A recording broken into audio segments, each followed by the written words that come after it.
تمام تعریفیں اللہ رب العزت کی ذات بابرکات کے لیے،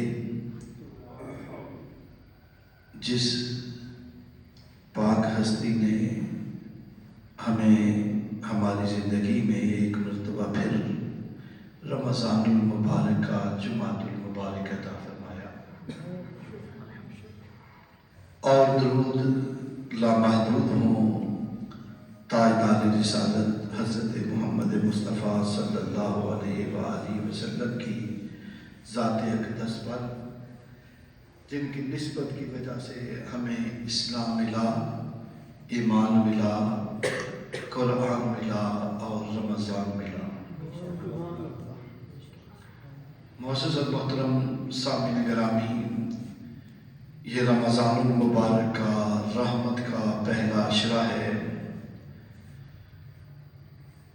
پچھلے 2 جمعۃ المبارک استقبال رمضان کے حوالے سے بات ہوئی کہ ہم نے رمضان المبارک کو کیسے گزارنا ہے،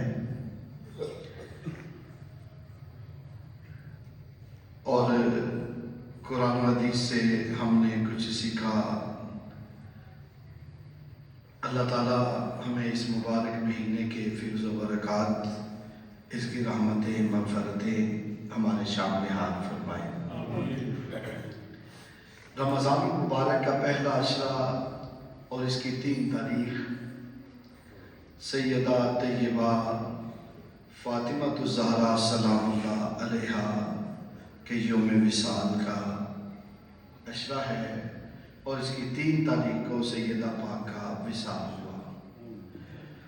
آج ہم مختصر سی گفتگو آپ کے حوالے سے سنائیں گے، اس نیت اور اس ارادے کے ساتھ کہ اللہ تعالیٰ ہمیں ان سے عقیدت و مودت رکھنے والوں میں شامل فرمائے۔ قرآن کریم کی چند مقامات سے چند آیتیں آپ کی خدمت میں تلاوت کی۔ مفسرین فرماتے ہیں کہ سیدہ پاک کی شان اور آپ کی ذات پاک وہ ذات ہے جن کی شان میں اللہ تعالیٰ نے قرآن کریم کی 31 آیتیں نازل اللہ اکبر، اور ان میں سے سورہ شورى کی ایک آیت میں نے آپ کے سامنے تلاوت کی، سورۃ الانسان کی ایک آیت مبارکہ، بلکہ 2 آیتیں آپ کے سامنے تلاوت کی، اور قرآن کریم کے مختلف مقامات سے کچھ آیتیں پڑھی۔ ترجمہ سماعت کریں۔ اللہ رب العزت ارشاد فرماتے ہیں، اے محبوب صلی اللہ علیہ وسلم، آپ اپنے غلاموں سے فرما دیں کہ میں تبلیغ رسالت پر تم سے کوئی اجر طلب نہیں کرتا۔ میں تمہیں جو اللہ کا پیغام سکھاتا، پڑھاتا اور سمجھاتا ہوں، دین کے راستے پہ، قرآن کے راستے پہ لگاتا ہوں، تم سے اس پر کوئی معاوضہ طلب نہیں کرتا سوائے اس کے کہ تم میری اہل بیت سے مودت کرو۔ دوسرے مقام پہ اللہ تعالیٰ ارشاد فرماتے ہیں، فَمَنْ حَاجَّكَ فِيهِ مِنْ بَعْدِ مَا جَاءَكَ مِنَ الْعِلْمِ فَقُلْ تَعَالَوْا نَدْعُ أَبْنَاءَنَا وَأَبْنَاءَكُمْ وَنِسَاءَنَا وَنِسَاءَكُمْ وَأَنفُسَنَا وَأَنفُسَكُمْ ثُمَّ نَبْتَهِلْ فَنَجْعَلْ لَعْنَةَ اللَّهِ عَلَى الْكَاذِبِينَ۔ حضور صلی اللہ علیہ وآلہ وسلم کے بارے میں اللہ تعالیٰ فرماتے ہیں کہ میرا محبوب جو ہے، اس کی شان یہ ہے، اس کی عظمت یہ ہے کہ جب یہودیوں کے ساتھ مباحثے کے لیے حضور چلے، میرے محبوب چلے، کیفیت کیا تھی؟ پھر جو شخص اس حق کے بارے میں تم سے جھگڑا کرے، اس علم کے بعد جو تمہارے پاس آ چکا ہے، تو کہہ دو آؤ ہم اپنے بیٹوں کو بلاتے ہیں، تم بھی اپنے بیٹوں کو بلاؤ، ہم اپنی عورتوں کو بلاتے ہیں، تم بھی اپنی عورتوں کو بلاؤ، اور ہم اپنے نفسوں کو بلاتے ہیں اور تمہارے نفسوں کو بھی، پھر ہم سب دعا کرتے ہیں اور جھوٹوں پر اللہ کی لعنت بھیجتے ہیں۔ مباہلہ، آیت مباہلہ جو ہے، اس کو بیان کیا، اور اس کی وضاحت میں اگر جائیں تو کافی وقت درکار ہے. صرف یہ عرض کروں گا کہ اس میں بھی جو حضور نے فرمایا نا، اللہ تعالیٰ نے فرمایا کہ اپنی عورتوں کو بلاؤ، ہم بھی اپنی عورتوں کو بلاتے ہیں. اس پاک ہستی سے مراد سیدہ فاطمہ الزہرا سلام اللہ علیہا ہے. حضور آپ کو اپنے ساتھ لے کے مباہلے کے لیے چلے تھے. یہودیوں کی چیخیں نکل گئی تھی دیکھ کے کہ مباہلہ نہ کرنا ان سے، اگر ان سے مباہلہ کیا تو زمین و آسمان فنا ہو جائیں گے اور تم میں سے کوئی یہودی زندہ اور باقی نہیں بچے گا. اور ان پاک ہستیوں میں سیدہ فاطمہ الزہرا سلام اللہ علیہا بھی موجود تھی. اور دیگر کئی آیتیں، انما یرید اللہ لیذھب عنکم الرجس اہل البیت ویطہرکم تطہیرا، سورہ الاحزاب کی یہ جو آیت ہے یہ بھی سیدہ فاطمہ اور اہل بیت اطہار کی شان میں نازل ہوئی. اللہ تعالیٰ نے اس گھرانے کو بڑی عزتوں سے نوازا ہے. شاعر کہتا ہے جنوں پنج تن نال پیار نہیں، او دے کلمے دا اعتبار نہیں.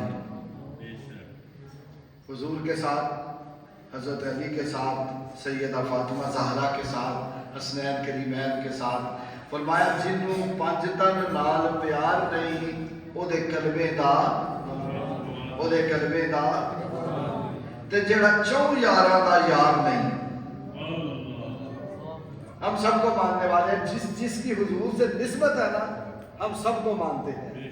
تے جڑا چوں یاراں دا یار نہیں، او دا بیڑا ہونا پار نہیں. ایک طرف اگر جھکیا دوسروں کو چھوڑ دیا تو کام نہیں بنے گا. حضور صلی اللہ علیہ وسلم کی آل اور اصحاب سب کے ساتھ محبت اور عقیدت کا رشتہ استوار کرنا پڑے گا. نفل نمازاں پڑھ باویں، لکھ نفل نمازاں پڑھ باویں تے لکھ لمے سجدے کر باویں. اللہ اکبر. جے آل رسول دا دشمن ہے تے تیرا بیڑا ہونا پار نہیں. اللہ اکبر. کچھ نہیں ملے گا اگر اہل بیت کی محبت دل میں نہیں ہوگی. یزید کی شان میں باتیں کرنے والے اور اہل بیت اطہار کی شان کو کم کرنے والے اپنے ایمان کی خیر بنائیں. اہل بیت اطہار کی محبت کے بغیر ایمان کامل نہیں ہے، اور صحابہ کرام کی محبت کے بغیر حضور کی محبت کامل نہیں ہوتی.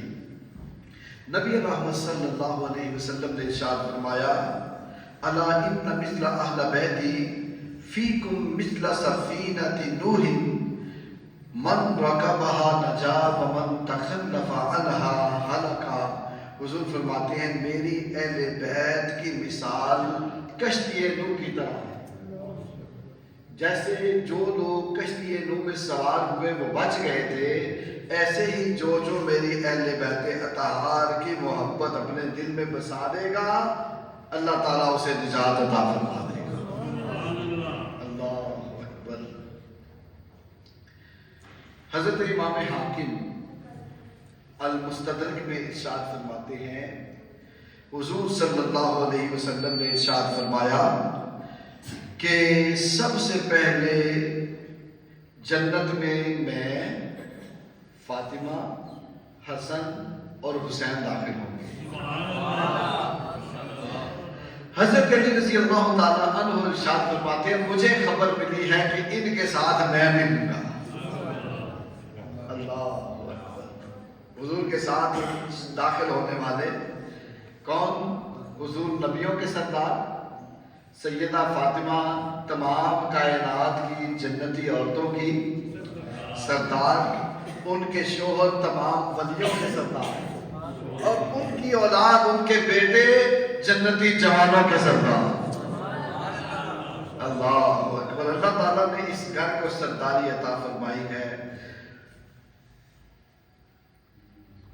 جب حضور صلی اللہ علیہ وسلم نے یوں فرمایا کہ اہل بیت سے محبت کرنے والے جنت میں جائیں گے اور سب سے پہلے یہ لوگ جنت میں جائیں گے، کتابوں میں لکھا ہے عرض کی یا رسول اللہ جو ہمارے ساتھ محبت کرتے ہیں، جو ہمارے ساتھ اہل بیت کے ساتھ محبت کرنے والے ہیں ان کا کیا حال ہوگا؟ سنو اہل بیت سے محبت کرنے والوں، حضور نے ارشاد فرمایا وہ تمہارے پیچھے پیچھے ہوں گے۔ جب تم جاؤ گے نا جنت میں، تم سے محبت کرنے والے بھی تمہارے پیچھے پیچھے جنت میں جائیں گے۔ اللہ تعالیٰ ان پاک ہستیوں کی ہمیں محبت عطا فرمائے۔ دیکھیں حضور فرما رہے ہیں پہلے میں جاؤں گا، فاطمہ جائے گی، حسن جائے گا، حسین جائے گا، اور ان کو اپنے محبت کرنے والوں سے کتنی محبت ہے۔ غیر لاجپال پریت نو توڑ دے نہیں، جدی باہ پھڑ دے پھر چھوڑ دے نہیں۔ نیکوں سے محبت کی ہے، وہ کیا کہتے ہیں؟ یا اللہ ہم تو جنت میں جا رہے ہیں، جو ہم سے محبت کرتے ہیں ان کا کیا بنے گا؟ اور یہ بات حضور کے ذریعے سے کہہ رہے ہیں، اور جب حضور کے سامنے یہ بات پیش کی تو میرے حضور نے فرمایا پریشان نہ ہونا، تم سے محبت کرنے والا کوئی معروف رہ سکتا ہے؟ جب تم جنت میں جاؤ گے تم سے محبت کرنے والے بھی تمہارے پیچھے پیچھے جنت میں جائیں گے۔ اللہ اکبر۔ حضور صلی اللہ علیہ وآلہ وسلم سے محبت کرنے والوں کا اجر دیکھو۔ بیٹا توجہ سے بیٹھے، حضور سے محبت کرنے والوں کا اجر دیکھے اللہ کی بارگاہ میں۔ کیا کاشف آگے جب سب آگے نبی رحمت صلی اللہ علیہ وسلم سے ایک صحابی حضرت نعمان بن حارثہ محبت فرماتے تھے، بڑی محبت۔ مسجد نبوی شریف میں جہاں حضور کا حجرہ پاک ہے، حضور صلی اللہ علیہ وسلم کا روضہ پاک ہے، یہاں ان کے گھر تھے، اور کریم آقا صلی اللہ علیہ وسلم کو انہوں نے گھر پیش کیا تھا۔ اور حضور جب بھی نکاح فرماتے، حضور کے 11 نکاح ہوئے ہیں نا، حضور جب بھی نئی شادی کرتے تو وہ کیا کرتے؟ ایک گھر اور حضور کو گفٹ کرتے، ایک گھر تحفہ اور دے دیتے، یا رسول اللہ نہیں زوجہ محترمہ جو ہے ان کے لیے میری طرف سے گھر قبول فرما لیں۔ اب وہ گھر پیش کر دیتے۔ جب حضرت علی کی سیدہ فاطمہ پاک سے شادی ہوئی، ذرا دور ان کا گھر بنایا تھا، اور حضور کبھی کبھی ان کے گھر جاتے تھے تو ایک دن فرمانے لگے فاطمہ بڑا دل تو کرتا ہے روز تیرے گھر آؤں، لیکن تیرا گھر دور ہے۔ ایسے کہ یا رسول اللہ نعمان بن حارثہ آپ کے غلام جو ہیں انہوں نے آپ کو پہلے بھی بڑے گھر دیے ہیں، تو آقا ان سے اگر آپ فرمائیں گے آپ کے گھر کے ساتھ ان کے اور گھر بھی موجود ہیں، وہ گھر دے دیں کہ میں آپ کے پاس آ جاؤں گی۔ کریم آقا صلی اللہ علیہ وسلم سے جب یہ کہا نا سیدہ پاک نے، تو حضور فرمانے لگے فاطمہ مجھے اپنے لیے مانگتے ہوئے شرم آتی ہے۔ وہ خود دے دیتے تھے، خود پیش کر دیتے تھے، لیکن حضور نے کبھی مانگا نہیں تھا۔ حضور نے فرمایا مجھے اپنے لیے یا اپنے اولاد کے لیے مانگتے ہوئے شرم آتی ہے۔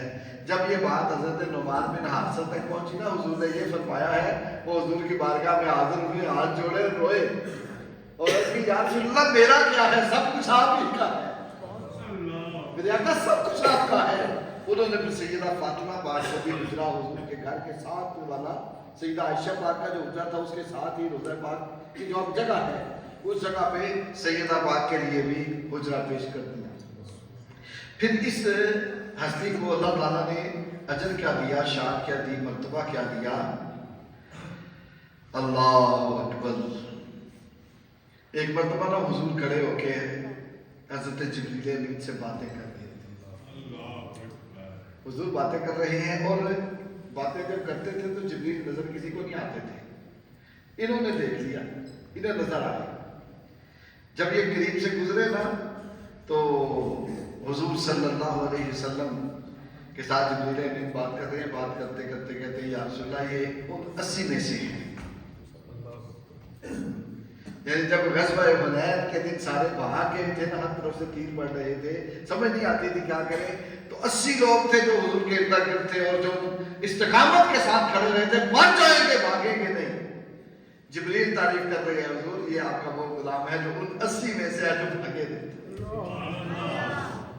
اور حدیث میں آتا ہے حضرت نعمان بن حارثہ نے 2 بار حضرت جبریل امین کی بھی زیارت کی، اور نبی رحمت صلی اللہ علیہ وسلم جب جنت میں پہنچے نا تو میرے آقا فرماتے ہیں مجھے جنت میں کسی کے قرآن پڑھنے کی آواز آئی، بڑی خوبصورت آواز میں قرآن پڑھ رہا ہے۔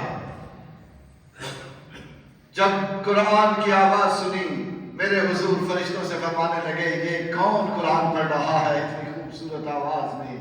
تو فرشتوں نے عرض کی یا رسول اللہ یہ آپ کا غلام نعمان بن حارثہ ہے، یہ مکے میں تھے، یہ زندہ تھے، ابھی یہ زمین پر تھے، زمین پر تھے، لیکن قرآن کی آواز جنت میں آ رہی ہے۔ یہ مدینے میں تھے، قرآن زمین پر پڑھ رہے تھے۔ اور بعض روایتوں میں یوں ہے کہ معراج کی رات کی بات نہیں، ویسے حضور صلی اللہ علیہ وسلم نے ان کی تلاوت کو زمین پر بیٹھ کر جنت میں سنا، اور اللہ رب العزت نے فرشتوں سے فرمایا کیا فرشتوں جنت کے دروازے کھول دو، جنت کی کھڑکیاں کھول دو اور سنو میرے محبوب کا غلام قرآن پڑھ رہا ہے۔ سنو حورو تم بھی سنو، اے غلبان اے رضوان اے حورو قصور سب سنو، میرے محبوب کا غلام نعمان بن حارثہ قرآن پڑھ رہا ہے۔ جب حضور نے یہ بتایا تو صحابہ نے عرض کی یا رسول اللہ نعمان بن حارثہ کو یہ مرتبہ، یہ مقام، یہ عزت، یہ عظمت، یہ شان، یہ آن کیسے ملی کہ جب وہ قرآن پڑھتا ہے تو فرشتے بھی سنتے ہیں، حوریں بھی سنتی ہیں، غلمان بھی سنتے ہیں، رضوان بھی سنتے ہیں، جنت کے دروازوں کو، کھڑکیوں کو، جھروکوں کو کھول دیا جاتا ہے۔ میرے حضور نے فرمایا میرے نعمان نے اپنی ماں کی خدمت ہی ایسے کی ہے، اس نے اپنی ماں کی خدمت ایسے کی ہے کہ اللہ جنت کے فرشتوں سے کہتا ہے میرا نعمان مسجد میں بیٹھ کے، گھر میں بیٹھ کے، مدینے میں بیٹھ کے، زمین پر بیٹھ کے قرآن پڑھ رہا ہے، تم فرش پہ اور عرش پہ اس کا قرآن سنو۔ اس سے یہ بھی پتہ چلا حضور سے محبت کرنے والے جو والدین سے محبت کرتے ہیں، ان کی خدمت کرتے ہیں، ان کا ادب کرتے ہیں، ان کا احترام کرتے ہیں، اللہ کیسی عزتوں سے نوازتا ہے۔ یہ گھر کیسا گھر تھا، یہ کیسے تھے حضور سے محبت کرنے والے حضرت نعمان بن حارثہ کہ حضور سے محبت، عشق، ادب، احترام اور خدمت اور نیکی جو ہوتی ہے نا، خاص کر کے نیک لوگوں سے، اس کا اثر نسلوں تک جاتا ہے، نسلوں تک۔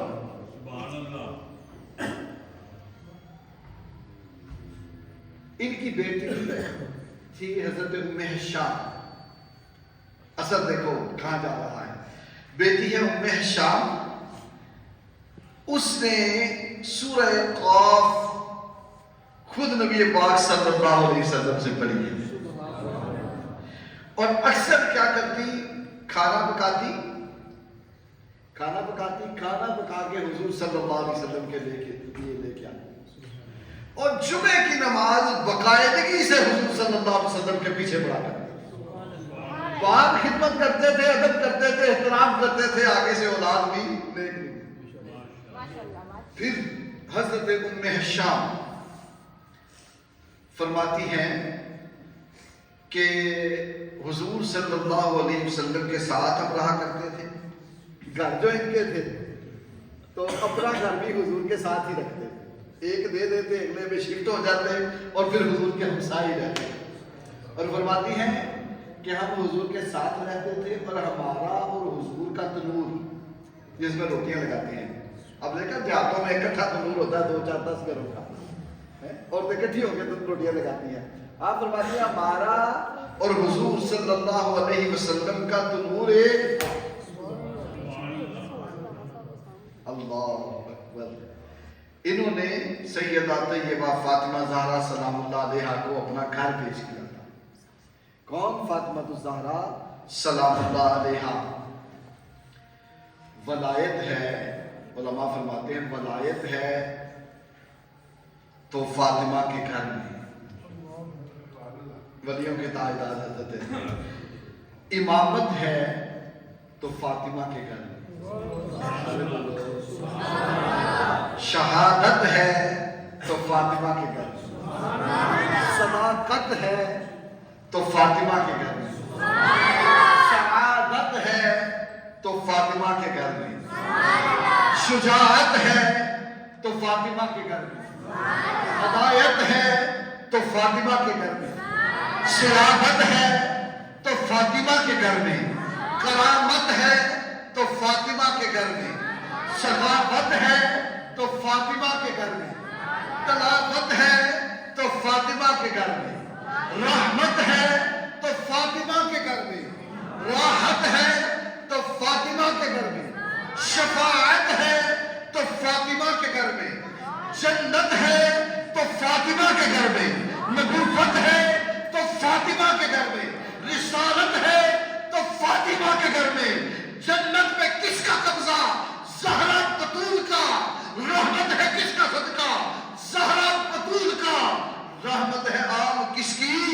بنت رسول کی، جس کو ہے جو بھی لینا سائم حضور سے، جس کو ہے جو بھی لینا سائم حضور سے، کرنا طلب ہے پڑتا زہرا بتول سے۔ اللہ اکبر۔ کون سیدہ طیبہ فاطمہ زہرا سلام اللہ علیہا، حضور صلی اللہ علیہ وسلم کے وصال کا وقت قریب ہے، حضور کی پاک ازواج حضور کے پاس بیٹھی ہیں اور سیدہ فاطمہ پاک بھی تشریف فرما ہے۔ کسی نے پوچھا یا رسول اللہ صلی اللہ علیہ وسلم، آپ کے وصال کے بعد آپ کی ازواج میں سے آپ کو سب سے پہلے کون ملے؟ میرے حضور نے ارشاد فرمایا جس کے ہاتھ لمبے ہوں گے، مجھ سے پہلی ملاقات اس کی ہوگی۔ اب سادے تھے نا لوگ، وہ دھاگا لے کے ہاتھ ناپنے لگے۔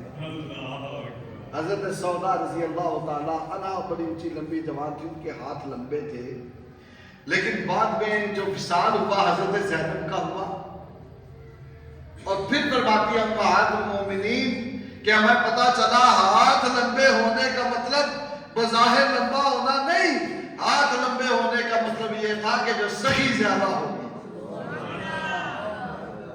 جو سخی زیادہ ہو حضور صلی اللہ علیہ وسلم سے اس کی ملاقات ہوتی ہے۔ اور بات ہو رہی ہے کہ جس کے ہاتھ لمبے ہیں، سیدہ فاطمہ زہرا سلام اللہ علیہا بھی بیٹھی ہیں۔ یہ تو ازواج پاک کی بات تھی۔ حضور نے فرمایا فاطمہ میرے پاس آؤ، پاس آئی، میرے حضور نے کان میں بات کی تو آپ روئیں۔ پھر حضور نے فرمایا بات سنو بیٹا، پاس کر کے پھر حضور نے بات کی، آپ مسکرانے لگے۔ اللہ اکبر۔ بعد میں جب آپ سے پوچھا گیا کہ یہ کیا بات تھی، آپ نے فرمایا یہ میرا اور میرے حضور کا راز ہے۔ جب حضور کا وصال ہو گیا پھر آپ سے پوچھا آپ کیوں روئی تھی پھر مسکرائی تھی؟ آپ فرمانے لگی کہ میرے حضور نے مجھ سے فرمایا تھا کہ میرا وصال ہونے والا ہے۔ جب فرمایا نا میرا وصال ہونے والا ہے، میں نے ابا سے یہ سنا تو میں رونے لگی۔ پھر عرض کی اے فاطمہ، پھر آپ خوش کیوں ہو گئی تھی بعد میں جب حضور نے بات کی تو اس کا کیا مطلب تھا؟ آپ نے فرمایا میرے آقا نے مجھ سے فرمایا تھا، ابا حضور نے فرمایا تھا فاطمہ میرے گھر والوں میں سے جو سب سے پہلے مجھ سے ملے گا وہ تو ہے۔ مرنے کا غم نہیں، حضور سے ملنے کی خوشی ہے۔ اللہ اکبر۔ ایک مقام پہ اور حضور نے فرمایا تھا اے فاطمہ تو اس بات پہ راضی ہو جا کہ تو تمام جنتی عورتوں کی سردار۔ شاعر کہتا ہے نبی کے ہے دل کا ٹکڑا، نبی کے ہے، سارے بولو، دل کا ٹکڑا۔ حضور فرماتے ہیں الفاطمہ بضعۃ منی، فاطمہ میرے جگر کا ٹکڑا۔ نبی کے ہے دل کا ٹکڑا، نبی سے سنتے ہیں۔ علی کے ہے گھر کی عزت، علی سے سنتے ہیں۔ وہ جس نے معزز کیا گھرانے کو، حسین پال کے جس نے دیا زمانے کو۔ کون؟ فاطمہ الزہرا سلام اللہ علیہا۔ حضرت علامہ محمد اقبال رحمت اللہ علیہ۔ کون اقبال؟ میرے مرشد کریم حضرت ابوالبیان رحمت اللہ علیہ آپ فرمایا کرتے تھے کون اقبال؟ وہ اقبال جو امام علی الحق کے شہر میں پیدا ہوا اور دادا علی حجویری کی نگری میں آراز فرما ہوا۔ وہ اقبال نبی رحمت صلی اللہ علیہ وسلم اور آپ کی آل و اصحاب سے عقیدت اور محبت رکھنے والا ہے، وہ اقبال کہتا ہے دنیا والوں فاطمہ کی شان کیا ہے؟ آپ فرماتے ہیں مریم از یک نسبت عیسیٰ عزیز، سن لو حضرت مریم سلام اللہ علیہا کی عظمت کے ڈنکے بج رہے ہیں، اور اس کی وجہ یہ ہے کہ ان کو ایک نسبت حضرت عیسیٰ سے ملی ہے کہ وہ حضرت عیسیٰ کی والدہ ہے، اور ایک نسبت کی وجہ سے کائنات میں ان کی عظمت کے ڈنکے بج رہے ہیں۔ آپ فرماتے ہیں فاطمہ کی شان یہ ہے کہ اللہ نے آپ کو 3 نسبتیں عطا فرمائی ہیں، 3 نسبتیں۔ پہلی نسبت، آپ نور چشم رحمت للعالمین، امام اولین و آخرین، آپ نور ہیں رحمت للعالمین، اول و آخر جو نبی ہیں سب نبیوں کے امام کی آنکھوں کا نور ہے۔ اور دوسری نسبت کیا ہے؟ بانو تاجدار حل عطا، مولا علی مشکل کشا شیر خدا۔ عقیدہ اقبال کا دیکھو، کہتے ہیں آپ زوجہ محترمہ ہیں، بانو تاجدار حل عطا، تاجدار حل عطا کی زوجہ محترمہ ہے۔ کون تاجدار حل عطا؟ اقبال کہتا ہے مولا علی مشکل کشا شیر خدا۔ جو علی مولا بھی ہے، مشکل کشا بھی ہے، شیر خدا بھی ہے، فاطمہ ان کی پیاری زوجہ محترمہ۔ پھر اقبال کہتے ہیں تیسری نسبت جو سیدہ فاطمہ زہرا کو ملی ہے وہ یہ ہے کہ مادر قافلہ سالار عشق، مادر مرکز پرکار عشق، جو قافلہ سالار عشق کی ماں ہے اور عشق کے مرکز کی، پرکار عشق کے مرکز ہے، جو ان کی والدہ محترمہ ہے۔ یہ حسین کریمین کی والدہ محترمہ ہے، اور 3 نسبتیں اللہ تعالیٰ نے سیدہ فاطمہ زہرا سلام اللہ علیہا کو عطا کی ہیں۔ اور پھر اقبال کہتے ہیں، کیا کہتے ہیں؟ رشتہ آئین حق زنجیر پاس، دنیا والوں سن لو، رشتہ آئین حق زنجیر پاس، پاس فرمانے جناب مصطفیٰ۔ اقبال کہتے ہیں اگر میرے پاؤں میں قرآن کی زنجیر نہ ہوتی اور مجھے حضور کے فرمان کا پاس نہ ہوتا، ورنہ گردے تربتش گردید میں سجدہ اگر خاک اوپاشید میں، اگر میرے پاؤں میں شریعت کی زنجیر نہ ہوتی اور مجھے حضور کے فرمان کا پاس نہ ہوتا، تو فاطمہ اس بات کی حقدار ہے کہ لوگ کعبے کا طواف کرتے، میں فاطمہ کی قبر کا طواف کرتا۔ اقبال کہتے ہیں اگر میرے پاؤں میں شریعت کی زنجیر نہ ہوتی اور مجھے قرآن کے فرمان کا پاس نہ ہوتا، تو لوگ کعبے کو سجدے کرتے، میں فاطمہ کی قبر کو سجدے کرتا۔ سجدہ ہاں پر خاک اوپاشید میں، فاطمہ اس بات کی حقدار ہے، اس کے اسلام پر اتنے احسان ہیں، اس نے اپنے بیٹوں کو پال کر اسلام کو بچانے کے لیے جو پروان چڑھایا ہے، ان کی تربیت کی ہے، ان کو قرآن کی نوریت سنا کے جو دین کا نشہ چڑھایا ہے، فاطمہ اس بات کی حقدار ہے۔ اقبال کہتے ہیں کہ اگر مجھے شریعت کا پاس نہ ہوتا، حضور کے فرمان کا پاس نہ ہوتا، قرآن کی زنجیر میرے پاؤں، قرآن میرے پاؤں کی زنجیر نہ ہوتا، تو لوگ کعبے کو سجدے کرتے، میں فاطمہ کی قبر کو سجدے کرتا۔ اللہ معزز المحترم حاضرین گرامی، سیدہ طیبہ فاطمہ الزہرا سلام اللہ علیہا کو اللہ تعالیٰ نے بڑی عظمتوں، بڑی عزتوں، بڑی شانوں سے نوازا ہے۔ اتنی شانیں کہ حضور جگر کا ٹکڑا کہہ رہے ہیں، اور ساری کائنات کہتی ہے یا رسول اللہ، یا رسول اللہ۔ اے میرے آقا کرم فرماؤ، مہربانی فرماؤ، دعا فرماؤ، ہمیں کوئی عمل بتاؤ کہ اللہ ہم سے راضی ہو جائے۔ کلہم یطلبون رضائی، ساری کائنات اللہ تعالیٰ کی رضا چاہتی ہے۔ میں بھی آپ بھی جمعے کے لیے آپ آئے ہیں تیاری کر کے، کام چھوڑ کے، آرام چھوڑ کے، کس لیے کہ اللہ نماز پڑھ، روزہ رکھا ہے کس لیے کہ اللہ زکوٰۃ دیتے ہیں، کس لیے کہ اللہ صدقات و خیرات کرتے ہیں، کس لیے کہ اللہ تلاوت قرآن کرتے ہیں، کس لیے کہ اللہ ہر عمل اس لیے کہ اللہ راضی ہو جائے۔ اللہ وہ ہے کہ ساری کائنات جس کی رضا چاہتی ہے، اور میرے حضور وہ ہے کہ اللہ جن کی رضا چاہتا ہے۔ اللہ فرماتا ہے وَلَسَوْفَ يُعْطِيكَ رَبُّكَ فَتَرْضَىٰ، اے محبوب میں تیرا خدا تجھے راضی کر کے چھوڑوں گا۔ اور اقبال کہتے ہیں خدا کی رضا چاہتے ہیں تو عالم، خدا چاہتا ہے رضا محمد۔ ساری کائنات اللہ کی رضا چاہتی ہے، اللہ حضور کی رضا چاہتا ہے، اور حضور فرماتے ہیں فاطمہ میں تیری رضا چاہتا ہوں۔ اللہ تردینا ہے فاطمہ تو مجھ سے راضی ہو جا۔ اللہ نے کیسی عزتوں سے نوازا ہے، پھر بھی فاطمہ رضی اللہ تعالی عنہا علیہ السلام کی شان یہ ہے ساری رات قرآن پڑھتی ہے۔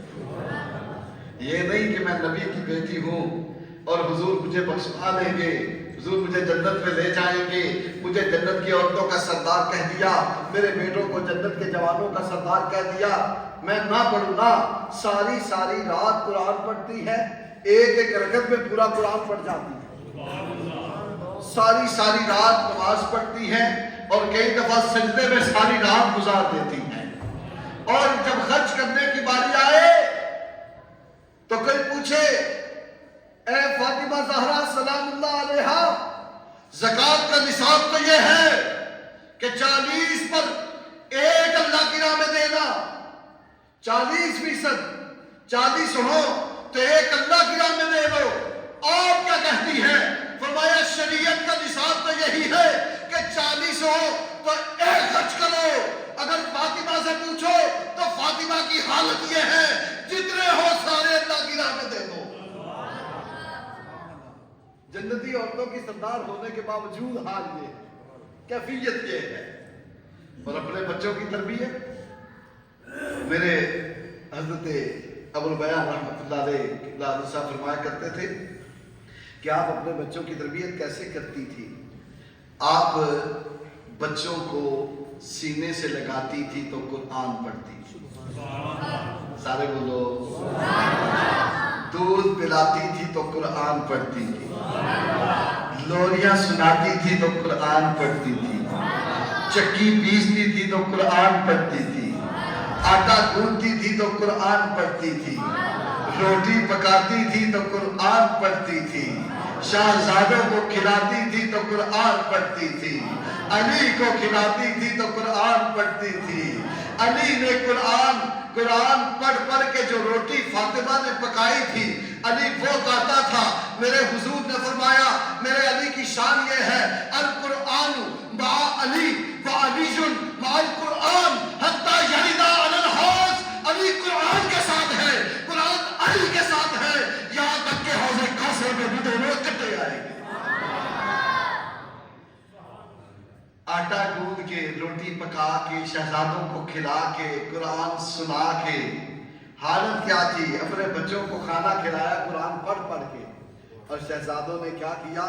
ساری زندگی قرآن پڑھتے رہے، قرآن پڑھتے رہے۔ حسن بھی قرآن پڑھتا رہا، حسین بھی قرآن پڑھتا رہا، زینب بھی قرآن پڑھتی رہی، ام کلثوم بھی قرآن پڑھتی رہی، اور حسین نے تو ایسا قرآن پڑھا کہ مکے میں بھی قرآن پڑھتے رہے، مدینے میں بھی قرآن پڑھتے رہے، سفر میں بھی قرآن پڑھتے رہے، حسن میں بھی قرآن پڑھتے رہے، بدر میں بھی قرآن پڑھتے رہے، احد میں بھی قرآن پڑھتے رہے، اور کربلا کے میدان میں جا کے قرآن پڑھتے رہے۔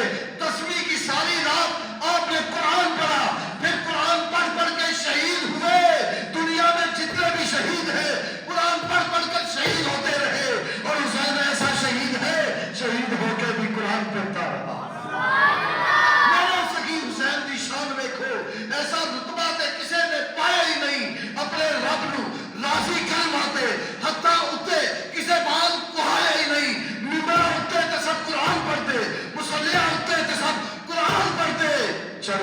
کسے دے کسے سنایا ہی نہیں۔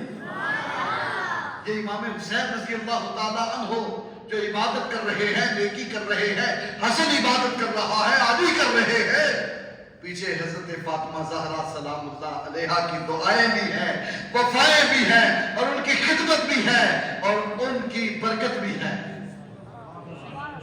اگر ہم چاہتے ہیں کہ ہمارے گھروں میں بھی بچے نیک ہوں، ہماری اولادیں بھی نیک ہوں، ہماری اولادیں بھی کسی مقام تک پہنچے، تو پھر ہمیں اپنی بیٹیوں کو نیک بنانا ہوگا۔ بیٹیاں نیک ہوں گی، کل یہ مائیں نیک بنے گی۔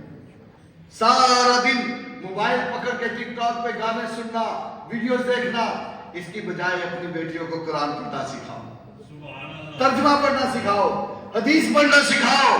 اس مہینے میں قرآن نازل ہوا ہے، اور میرا آج کا پیغام یہ ہے کہ قرآن سے محبت کرو۔ اپنے بچوں کو، اپنی بیٹیوں کو، اپنے بیٹوں کو قرآن سے محبت کرنے والا بناؤ، قرآن پڑھنے والا بناؤ۔ جب یہ قرآن پڑھیں گے، گھر میں برکت ہوگی، عمل میں اخلاص پیدا ہوگا، دل پاک ہوگا، سینہ روشن ہوگا، تو پھر عبادت میں لذت آئے گی۔ ہمیں اپنے اولاد کو کہنا نہیں پڑے گا چلو نماز کا ٹائم ہو گیا، نہیں، اس نے قرآن پڑھا ہوگا، پتہ ہوگا میرے اللہ نے قرآن میں کیا فرمایا۔ یہ نہیں کہنا پڑے گا اپنے ابو کا ادب کر رہا تو میرا ادب نہیں کرتا، والدہ کی عزت نہیں کرتا۔ قرآن پڑھا ہوگا، بیٹی کو بھی پتہ ہوگا، بیٹے کو بھی پتہ ہوگا کہ میرا اللہ قرآن میں فرماتا ہے اپنے والدین کے سامنے اف بھی نہ کرنا، اونچی آواز سے نہ بولنا، آنکھیں نکال کر نہ دیکھنا، ان کے پاؤں کے نیچے جناح الذل من الرحمہ، اپنی رحمت کے پر بچھا دینا۔ تو سب سے ضروری یہ ہے کہ اپنی اولاد کو قرآن سکھایا جائے، قرآن کا علم دیا جائے۔ اللہ تعالیٰ اپنے محبوب رحمت للعالمین کے صدقہ ہمیں ہمیشہ قرآن کریم کو پڑھنے کی، پڑھ کر سیکھنے کی، سیکھ کر اخلاص کے ساتھ اس پر عمل کی توفیق عطا فرمائے۔